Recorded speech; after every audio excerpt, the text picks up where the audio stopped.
kita mulai pembelajaran yang ke-6, ya, mata kuliah anti korupsi.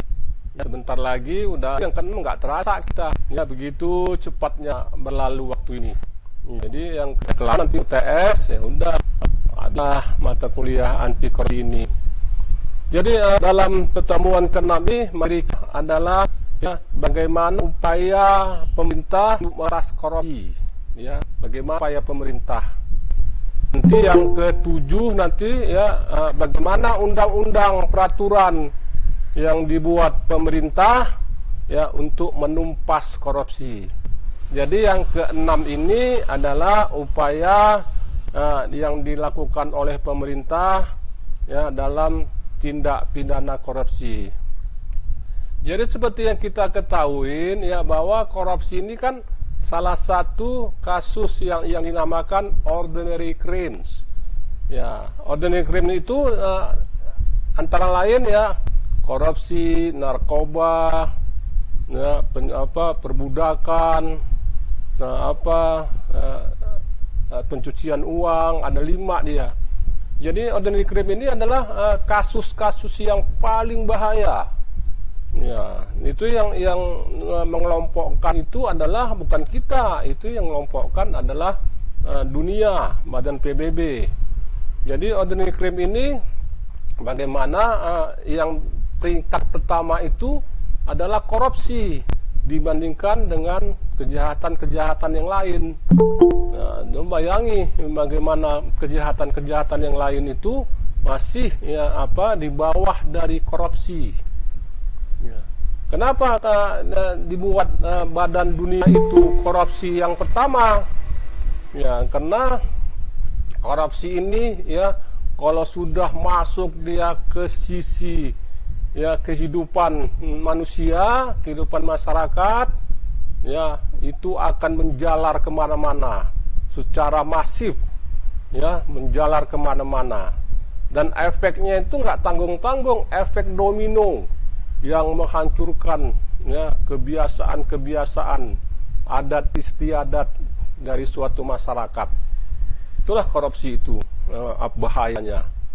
Ya.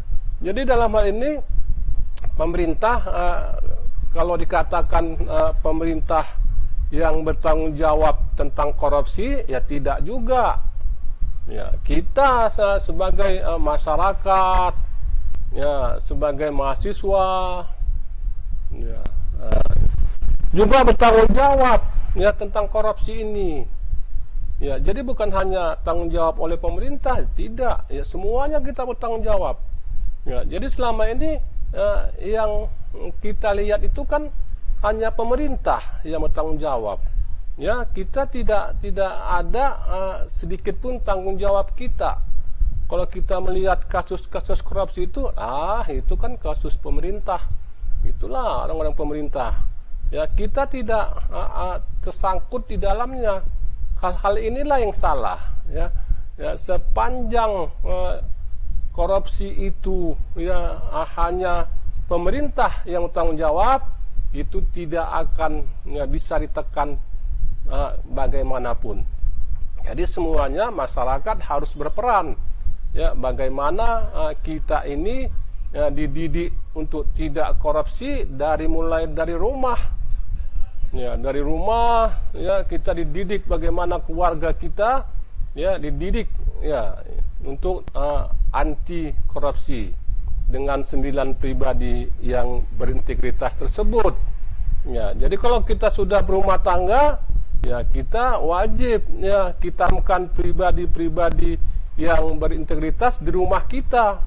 Ya, kita didik anak-anak kita dengan 9 inti itu. Ya, jadi dengan kalau misalnya secara massal itu dilakukan, insya Allah, ya, korupsi dapat ditekan. Ya, jadi kalau pemerintah itu kalau tidak melibatkan, ya, masyarakat, ya, dunia pendidikan, ya, nggak bakalan turun-turun korupsi ini. Ya, terus dia berkembang, ya, terus dia secara masif berakar ke anak pinak terus. Ya, tidak akan berhasil. Ya, tidak akan yang diharapkan kesejahteraan itu ya tahun 2033 itu tidak akan berhasil, itu omong kosong kalau korupsi ini tidak bisa dicegah. Ya, jadi seperti yang kita katakan kayak kemarin itu kan kita sudah jelaskan. Ya, 40%, ya 40% dana APBD, dana APBN itu dikorupsi. Ya. Ini korupsi. Jadi kalau 40% itu banyak loh. Ya. Jadi seharusnya kita harus marah dengan dikorupsi 40%. Kalau saya boleh bertanya, kenapa kita marah orang-orang itu korupsi? Kalau menurut kamu gimana, Anissa? Kenapa kita marah? Anissa, Simanung Khalid? Iya, Pak. Nah, menurut kamu kenapa kita marah? Orang bukan duit kita, ya kenapa kita marah kalau orang korupsi? Nggak adil aja, Pak. Nggak adil aja begitu. Kenapa nggak adil? Kamu dirugikan nggak dalam hal ini? Sekarang Enggak, Pak. sekarang saya tanya, enggak. Yang dirugikan itu siapa? Kalau ada Yang punya uang. iya, kalau ada pejabat-pejabat kita itu korupsi. Ya, yang dirugikan itu siapa, Getty? Siapa yang dirugikan? Rakyat Indonesia, Pak. Ya, kenapa rakyat Indonesia? Ya karena kan itu biaya dari pajak, uang pajak, Pak. Ah, itu dia, Anissa. Ya, jadi yang rugi kamu, yang marah kamu. Ya, itu kan yang dikorupsi itu kan uang dari kita semua, uang dari pajak-pajak yang kamu bayar, pajak kendaraan bermotor. Ya, kamu bayar pajak apa aja, Anissa? Saya tanya dulu. Kamu bayar pajak apa aja? Kamu bayar pajak kah? Itu enggak. Kamu bayar pajak? Enggak. Bayar, Pak. Apa yang kamu bayar? Apa? Misalnya, kalau PBB pajak rumah itu orang tua kamu, ya. Apa yang kamu bayar?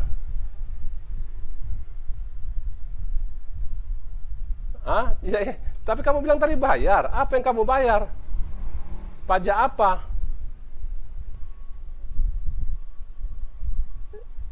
Ya, Madi, pajak apa kamu bayar, Madi? Pajak kendaraan sepeda motor, Pak. Dia kan punya kendaraan sepeda motor. Kalau nggak itu pertama. Kalau nggak punya apa yang macam apa? Ada beberapa orang yang nggak punya ada motor, Madi. Ya, jadi dia bayar pajak nggak, Madi? Loh, hilang lagi si Madinya. Kalau yang nggak punya kendaraan, Pak. Dia bayar pajak nggak? Enggak ya, Pak. Oh, enggak. Iya. Berarti ya, hanya yang punya sepeda motor saja yang bayar pajak? Ya, sebenarnya pajak yang lain-lain ada juga, Pak. Misalnya, yang kamu bayar. Kalau saya sejauh ini sepeda motor aja, Pak. Enggak mungkin. Ya, enggak mungkin kamu sepeda motor aja. Ya. Penghasilan, Pak. Ya. Penghasilan, gaji. Nah, itu udah jelas. Nah, penghasilannya itu udah jelas. Itu yang pertama. Yang pertama itu apa? PPH, PPN, pajak pertambahan nilai, pajak gaji itu kena. Ya. Di samping itu apa lagi? Rebit. Gaji, samping gaji, apa lagi yang kamu bayar? Pajak. Apa kira-kira? Utari, apa kira-kira yang lain, Utari? Pajak makan, Pak. Biasanya kan kalau misalnya kita makan di restoran kan kena pajak, Pak. Itu dia. Jadi walaupun kita nggak punya sepeda motor, kita belum bekerja, tapi kita makan loh. Iya, kan kita sering ke KPKP. Nggak kalian baca itu bilnya. Masa nggak akan baca bilnya? PPH, PPN 2,5%. Baca kan? Apalagi kalian belanja di apa? Di apa sekarang di online itu, di Lazada, di Shopee, kan ada kan? Ada, Getty. Kamu pernah belanja di shopping, Getty? Di apa, di online? Pernah, Pak. Apakah kamu baca ada pajaknya? Setahu saya sih ada, Pak. Kayak di Indomaret aja ada pajaknya.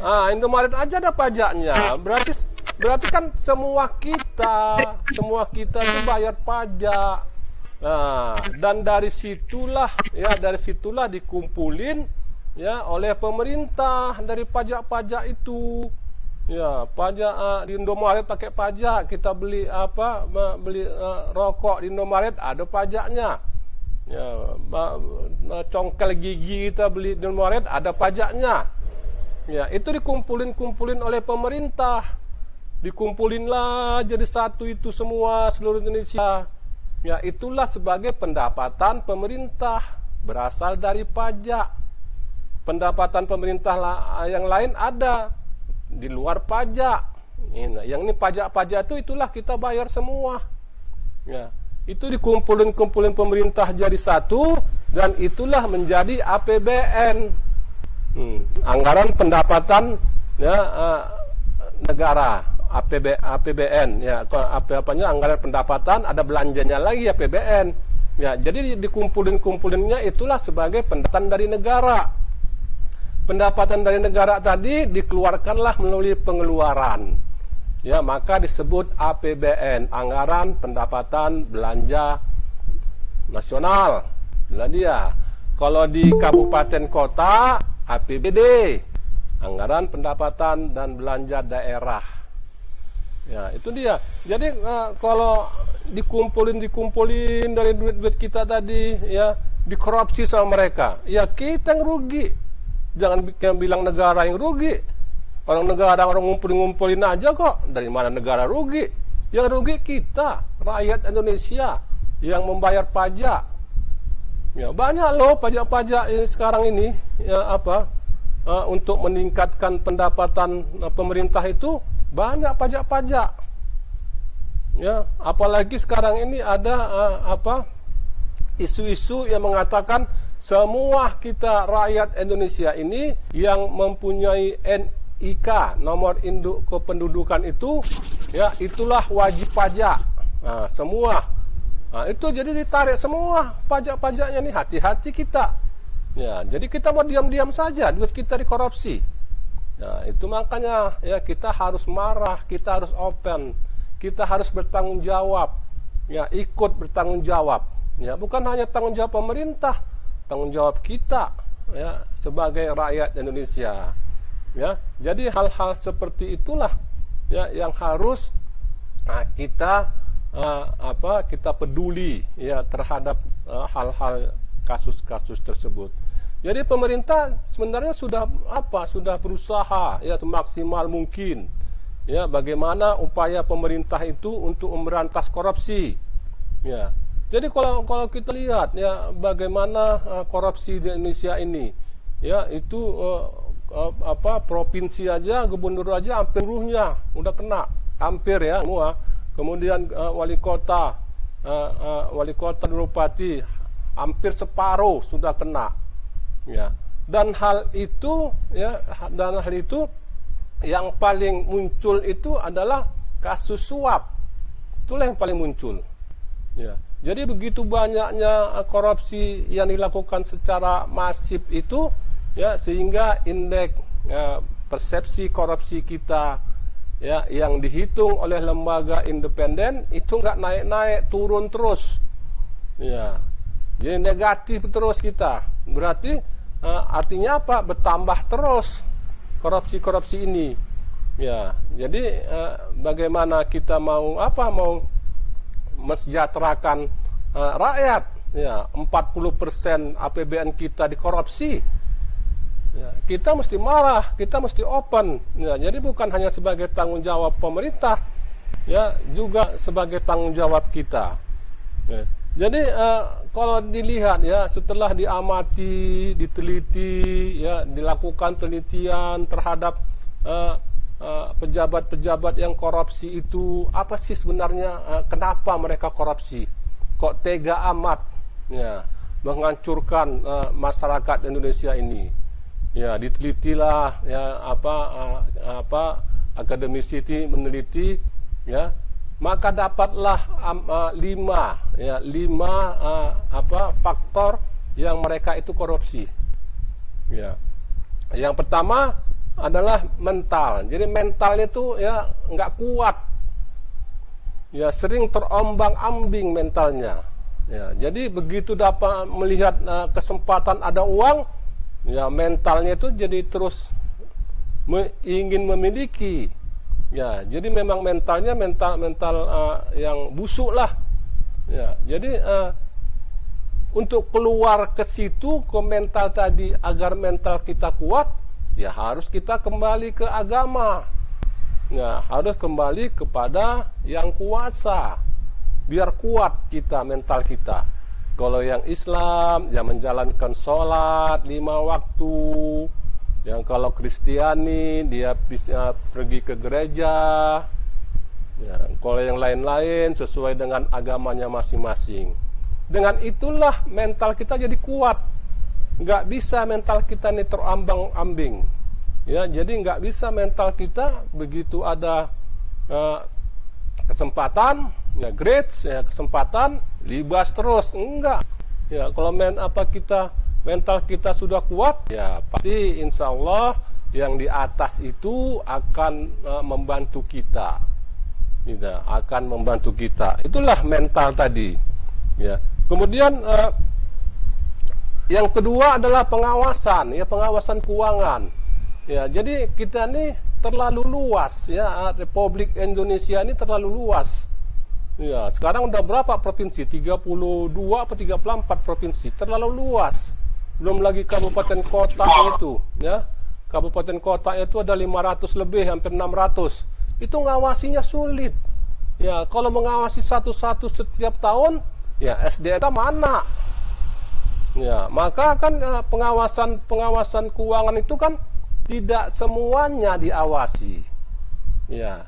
Jadi dengan sekian banyak dinas-dinas itu, dengan semakin banyaknya lembaga-lembaga negara itu disampal saja pengawasannya. Ya, misalnya di Kota Medan. Di Kota Medan ini kan banyak dinas-dinas, ya. Jadi setiap tahunnya itu, ya tidak semua dinas-dinas itu diperiksa oleh inspektorat pengawasan dari BPK, Badan Pemeriksa Keuangan. Itu enggak semua dia. Ya, paling disampel 10 dinas. Tahun ini 10 dinas, tahun depan 10 dinas, ya, tahun depannya lagi 10 dinas. Ya, jadi yang ketangkap itu ya memang apes dia. Ya, karena sampel tadi. Makanya itulah dikatakan pengawasan kurang kita. Kita tidak bisa mengawasi setiap tahun. Ya, dinas-dinas itu, ya misalnya dinas pekerjaan umum setiap tahun itu diawasi, enggak. Ya. Jadi enggak bisa kita, SDM kita masih kurang. Ya, masih sedikit SDM kita. Jadi Badan Pemeriksa Keuangan itu ya enggak bisa memeriksa ke seluruh dinas-dinas atau lembaga-lembaga. Itulah dia salah satu penyebab korupsi. Ya. Kemudian yang ketiga, ya biaya politik yang tinggi. Ya. Kalau kita mau jadi mau jadi anggota dewan, ya bayar dulu. Ya. Enggak ada yang gratis. Kalau kita mau bakal calon anggota dewan DPR, bayar itu. Ya, jangan kalian pikir gratis itu. Ya, bayar sekian juta, sekian ratus juta untuk kabupaten, sekian ratus juta untuk provinsi dan nasional DPR. Itu bayar. Ya, kemudian kalau kita mau jadi calon gubernur, calon bupati, calon wali kota, bayar, ada maharnya. Pakai mahar. Ya, macam orang kawin itu ada maharnya. Barulah kita mendapatkan tanda tangan sang ketua umum.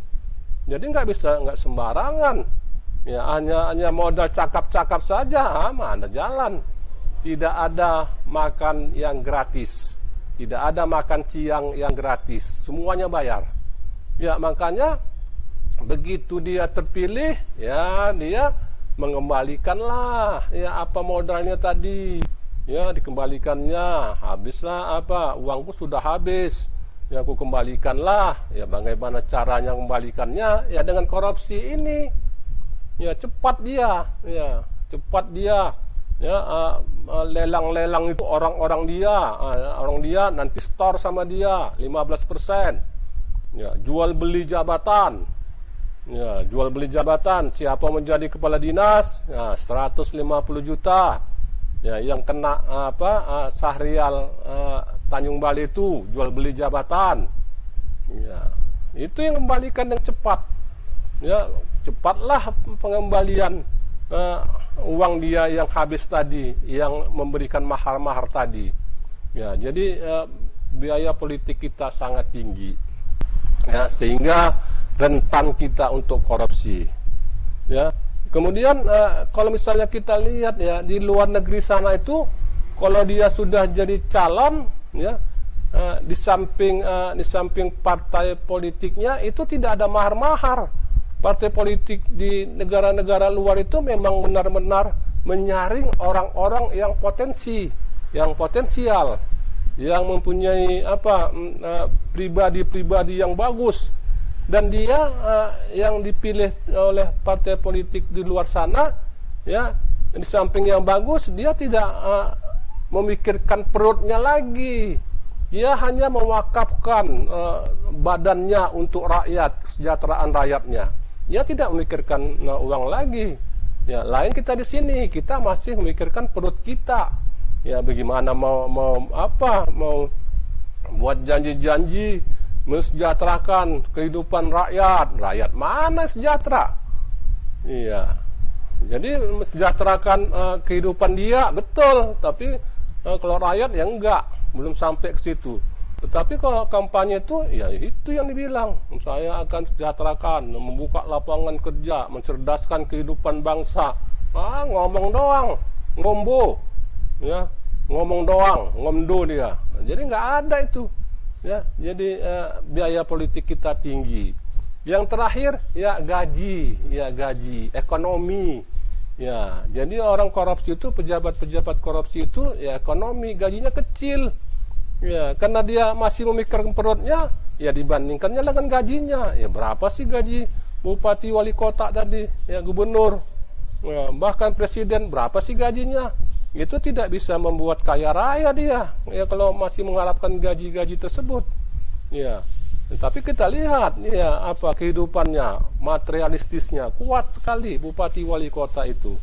Ya, jadi memang dia masih memikirkan sejengkal perutnya dan sejengkal perut orang-orang yang mendukungnya, orang-orang sekeliling dia. Bagaimana orang-orang sekeliling dia juga yang menuntut perutnya tadi. Ya, itulah makanya dia terjerumus ya dengan mental yang lemah tadi, terjerumuslah dia dengan korupsi. Ya, untuk jelasnya mari kita lihat ya slide sebagai berikut.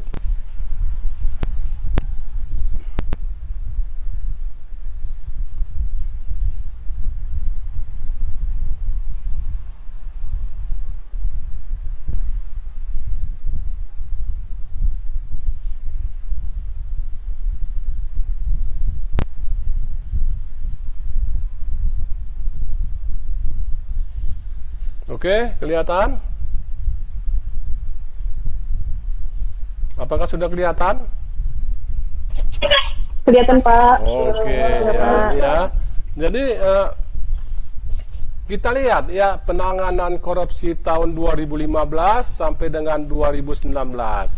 Ini selama 5 tahun ini menyelamatkan uang negara 63,8 triliun. Ya, ini yang bisa diselamatkan. Kalau yang sisanya tadi, yang 40% tadi, berarti ini masih sekitar 20% ini, 23%. Ya, sisanya itu tidak terselamatkan. Ya, tapi inilah yang bisa diselamatkan.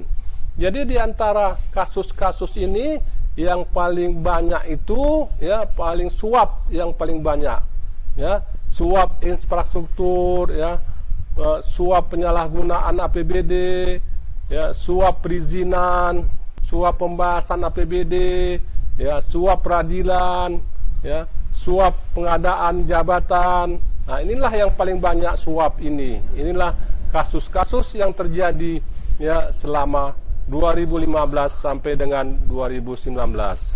Ya. Ini bisa kita lihat ini ya, Sumatera Utara, ini nomor 13 kasus, dia nomor 3. Ya, ini malu kita, ya kan, Sumatera Utara nih, ya gudangnya korupsi, ya, sumut, semua urusan mesti uang tunai. Ini dia cermin dari ya banyaknya kasus kepala daerah yang tertangkap OTK. Nah dia 13 orang ini, ya. Kita nomor 3. Ya, nomor 4 Jawa Tengah, Riau, Sulawesi Tenggara, dan Sumatera Selatan, dan sebagainya. Kita lah yang paling parah, ya, nomor 3 di secara nasional. Ya. Jadi kalau kita lihat indeks persepsi korupsi, ya, ini ya ASEAN CPI, ya, Corruption Perception Index. Ya, Indonesia ini ya ini secara ASEAN ini CPI ini yang hitung ini badan PBB, dia independen, tidak dipengaruhi oleh siapapun. Kita ini coba masih di bawah Timur Leste yang baru merdeka dari kita, ya. Kita juga jauh di bawah Malaysia, ya. Kalau Brunei, Singapura, udahlah jauh tertinggal lah Indonesia. Ya, jadi begitulah hebatnya Indonesia ini, masih rankingnya ranking 96, ya. 96. Ya, jadi CPI-nya masih 37. Ya, jadi tahun 96 kita punya skor 37. Ya, kemudian yang terakhir tahun kemarin itu ya 2000 itu kita 40 malah. Ya, skor kita 40. Bukan berarti membaik, 40 itu berarti menurun. Ya, berarti kasus korupsi itu sudah muncul di mana-mana, sudah banyak yang ditangkapi, sudah banyak OTT, sudah banyak polisi-polisi dan jaksa menangkapi orang-orang korupsi tadi. Dan ini dia penyebab kepala daerah yang korupsi. Ya, seperti saya katakan tadi, ya mental, ya mental busuk, korup, serakah, ya. Ya, teori Gon tadi lah, grades, ya, serakah, opportunity, ya, kesempatan, ya, trade, ya, needs, ya, kebutuhan. Jadi kemudian penyebab korupsi yang pertama tadi mental, ya, kemudian pengawasan keuangan yang kurang efektif, ya, seperti saya katakan tadi, ya, sumber daya manusia, badan pemeriksa keuangan itu ya tidak bisa menjangkau seluruh dinas-dinas yang ada di Indonesia ini, sehingga disampellah setiap tahunnya berapa dinas. Sistem politik dengan biaya tinggi, kemudian persoalan ekonomi, kurangnya gaji dan sebagainya. Jadi seperti saya katakan tadi, korupsi adalah kejahatan luar biasa, ordinary crimes, ya. Jadi bagaimana peraturan pemerintah itu dibuat, ya, tahun 2012 itu, ya, bagaimana dibuat untuk mencegah korupsi tadi, ya. Kemudian kejahatan luar biasa itu apa? Berpotensi dilakukan setiap orang, ya, random target, ya, kerugian besar dan meluas, terorganisasi atau oleh organisasi. Ya, ya, kejahatan luar biasa itu bisa juga bersifat lintas negara, ya, pencucian uang, terorisme, pelanggaran berat HAM dan narkotika. Ya, jadi itulah ya bagaimana pemerintah ya membuat ya berupaya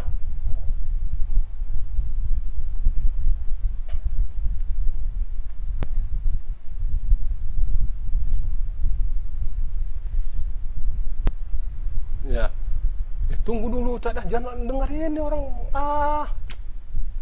kawan nih. Ya, jadi seperti itulah ya. Seperti itulah bagaimana pemerintah ini berupaya memberantas tindak pidana korupsi. Ya.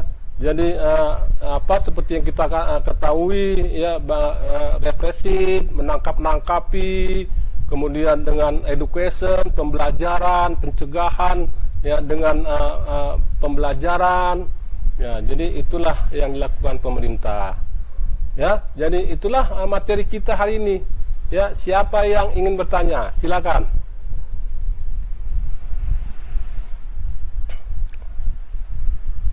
Erika, ayo Erika, kamu pembukaan. Ya, tutupnya terus apanya.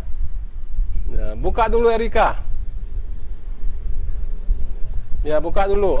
Nanya dulu, apa mau kamu tanya? Apa aja boleh.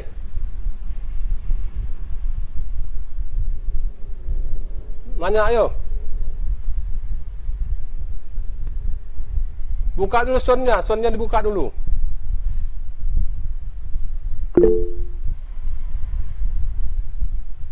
Bentar ya Pak. Jangan lama-lama. No, berangkat ini. Apa kira-kira ingin kamu tanyakan?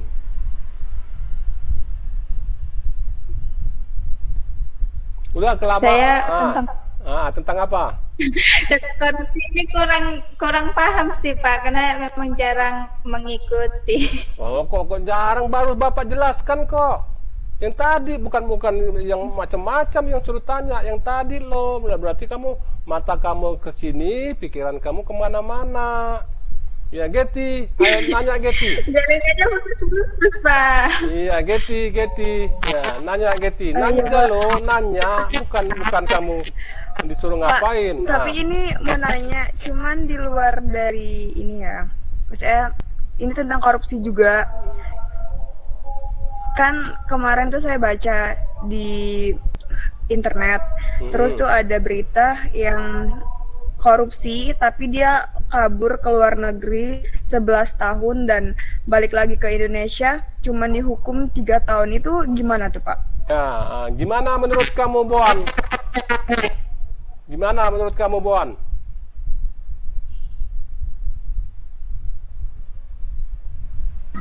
Mungkin hukum yang kurang payah.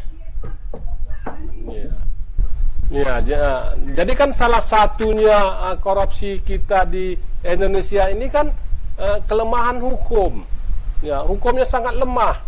Ya, jadi dia korupsi, dia lari ya, ke luar negeri. Ya, 5-6 tahun di sana dia pulang lagi, kena dia 2,5 tahun. Ya, sedih kali kita. Ya, memang undang-undang kita ya memang hukumnya masih lemah. Jadi sebenarnya kita ini bisa saja hukum kita ini ya dibuat jera. Ya, kenapa nggak dibuat jera Pak hukum kita ini? Ya, kita bisa saja mengadopsi ya undang-undang dari Cina, ya dari Korea Utara, ya dari Arab sana. Itu mengatakan kalau undang-undangnya korupsi itu ya dihukum mati. Ya, dihukum mati itu jelas dihukum mati. Tetapi kita ini negara miskin, negara berkembang, ya. Jadi kalau sedikit saja kita membuat ataupun mencontoh ataupun mengadopsi undang-undang seperti itu hukum mati, marah Amerika sana. Indonesia itu HAM loh, hak asasi manusia, jangan hukum mati. Itu hak orang untuk hidup, nggak boleh. Ya, jadi kita bilanglah sama Amerika, ya ini kan di negara kami Pak. Ini undang-undang internasional. Ya, kalau kalian mau buatlah. Nah, kalau kita buat, ya sanksinya apa? Sanksinya ekonomi kita diboikot sama Amerika, di sekutu-sekutunya itu memboikot produk-produk kita. Membuat apa kita? Nah, itulah dia nggak enaknya sebagai negara miskin, negara berkembang. Jadi kita didikte oleh negara-negara besar. Ya, tetapi negara Cina sana membuat dia peraturan hukum mati para korupsi. Siapa yang berani mendikte Cina? Ekonomi yang kuat, negara maju. Ya, sama Korea Utara, siapa yang berani? Ya, tapi kalau sama Indonesia, ya nggak kami beli sawit kalian, nggak kami beli batu bara kalian. Aduh, rugi besar kita. Nah, makanya itulah kita tidak bisa membuat undang-undang yang membuat efek jera. Kapan nanti undang-undangnya membuat efek jera? Jika kita menjadi negara maju, ya kita akan bebas. Ya, kita akan bebas mengurus ya negara kita sendiri. Itulah jawabannya. Terima kasih, Getty. Ya, yang lain, Erika. Siapa si Erika udah tadi? Siapa? Si Nikita. Nikita, nanya kamu, Nikita. Iya Pak. Nah, nanya. Iya Pak. Saya mau nanya ini aja sih Pak. Nah, Kalau mantan terpidana korupsi itu Pak, dia masih bisa mencalonkan lagi Pak? iya. Ya, jadi mantan terpidana korupsi. Jadi itu maka saya katakan tadi di awal, undang-undang kita lemah. Ya, undang-undang kita itu mengatakan boleh orang mereka sudah dihukum ini secara logika mencari kebenaran. Ya, mencari kebenaran. Orang dia sudah dihukum kok. Ya, boleh-boleh aja mencalonkan. Tapi kalau secara logika yang positifnya kita, namanya orang sudah korupsi, kok mencalonkan lagi? Ya, itu masih masih berkembanglah itu, ada yang pro dan kontra. Ya, tetapi kalau dalam hal ini, ya banyak yang pro dan banyak yang kontra, dan itulah undang-undang kita masih memperbolehkan orang-orang terpidana tadi untuk mencalonkan menjadi pejabat apapun. Ya, tetapi dengan syarat kalau misalnya dia dihukum oleh pengadilan, ya dicabut hak pilih dan dipilihnya, maka dia tidak bisa lagi. Ya, ada beberapa orang itu yang karena dia korupsi, maka dicabut hak dipilih dan hak memilih, dicabut hak politiknya. Kalau sudah begitu, barulah tidak boleh. Ya, sepanjang tidak ada kekuatan dari pengadilan yang mencabut haknya tadi, maka dia bebas sang buana. Bebas dia mencalonkan diri menjadi apa saja. Ya, terima kasih nih kita. Ada yang lain lagi? Ya Pak. Ya. Si Farhan, nanya dulu kamu Farhan. Satu logo dulu yang laki-laki. Farhan. Oh iya Pak. Nah. Jadi gini Pak, tadi kan Bapak bilang itu hukum kita lemah, sedangkan kita untuk membuat hukum itu menjadi kuat, kita harus menjadi negara yang maju. Jadi kan Pak, untuk menjadi negara maju kan kita tidak menghapuskan korupsi, itu kan menjadi sesuatu yang lingkaran setan gitu Pak, terus berulang-ulang. Jadi untuk memilih salah satu gitu Pak, apa yang harus kita duluan kan untuk diberantas atau diperbarui gitu Pak? Iya, terima kasih. Jadi lingkaran setan, iya. Mana duluan, telur apa ayam? Ya kan gitu kan? Ya, jadi sebenarnya kalau kita menjadi negara maju itu, ya harusnya kita tekan ya, korupsi ini. Ya 40% tadi harus kita tekan, jangan sampai bocor. Nah, bocor, maka 40% tadi bisa kita gunakan. Ya, bisa digunakan untuk sekolah-sekolah yang ini, yang gratis sekolahnya, yang buat jembatan, biar produk-produk dari desa-desa itu bisa lancar masuk ke kota dan harganya mahal.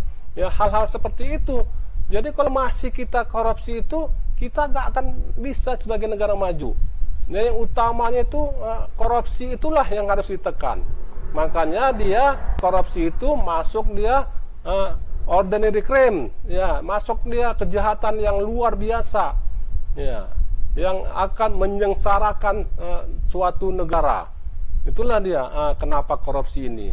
Jadi jangan kita menghayal menjadi negara maju kalau korupsi ini tidak bisa kita tekan. Ya, jadi kalau misalnya undang-undang itu kita buat, ya seperti yang saya katakan tadi, ya kita pemerintah tidak bertanggung jawab sendiri. Ya, dia harus melibatkan mahasiswa, harus melibatkan masyarakat agar korupsi ini bisa ditekan sekecil mungkin. Dan mudah-mudahan dengan korupsi ini bisa ditekan, jadilah kita negara maju dan tidak sepele lagi orang-orang luar kepada kita. Ya, sekarang kita lihat ya bagaimana sepelenya Singapura sama kita. Ya, buat Singapura itu mentiko itu. Ya, backingnya siapa? Singapura, Amerika. Ya, kalau kita rame-rame kita kencingi itu Singapura, ya banjir itu semua Singapura. Tapi siapa yang berani? Di belakang Singapura itu Amerika. Ya, nggak ada yang berani. Ya, kita nggak berani. Ya, kemudian kita lihat Malaysia. Sama Malaysia pun kita geper. nggak berani ditabrakinya kapal-kapal kita, diam aja kita. Ya, di balik Amerika Malaysia itu siapa? Ada Inggris, takut kita sama Inggris. Ya, makanya kita harus menjadi negara maju. Ya, kalau kita menjadi negara maju, ya negara-negara backingnya pun takut kepada kita. Ya, itulah ya intinya. Oke, terima kasih anak bapak semua. Ya, inilah materi kita pada hari ini. Kita akhiri. Assalamualaikum warahmatullahi taala wabarakatuh.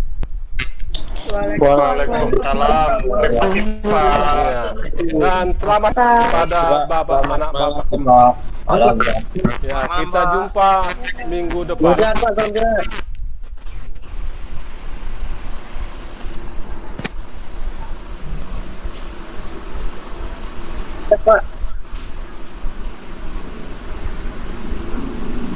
Absennya di WA ya.